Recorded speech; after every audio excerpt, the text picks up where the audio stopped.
আমি ভিক্ষা করে ফিরতেছিলাম গ্রামের পথে পথে। তুমি তখন চলেছিলে তোমার স্বর্ণরথে। অপূর্ব এক স্বপ্ন সম লাগতেছিল চক্ষে মম।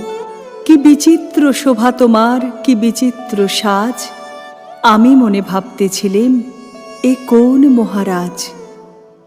আজি শুভক্ষণে রাত পোহালো, ভেবেছিলেম তবে আজ আমারে দ্বারে দ্বারে ফিরতে নাহি হবে। বাহির হতে নাহি হতে কাহার দেখা পেলেম পথে।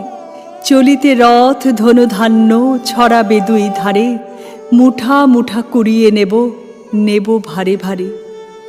দেখি সহসা রথ থেমে গেল আমার কাছে এসে। আমার মুখপানে চেয়ে নামলে তুমি হেসে। দেখে মুখের প্রসন্নতা জুড়িয়ে গেল সকল ব্যথা। হেনকালে কিসের লাগি তুমি অকস্মাৎ আমায় কিছু দাও গো বলে বাড়িয়ে দিলে হাত। মরি, এ কি কথা রাজাধিরাজ, আমায় দাও গো কিছু।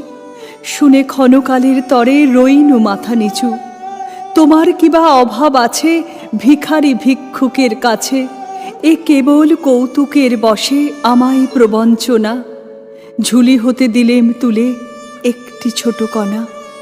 যবে পাত্রখানি ঘরে এনে উজাড় করি, একে ভিক্ষা মাঝে একটি ছোট সোনার কণা দেখি।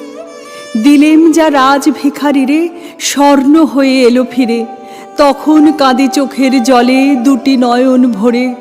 তোমায় কেন দিইনি আমার সকল শূন্য করে।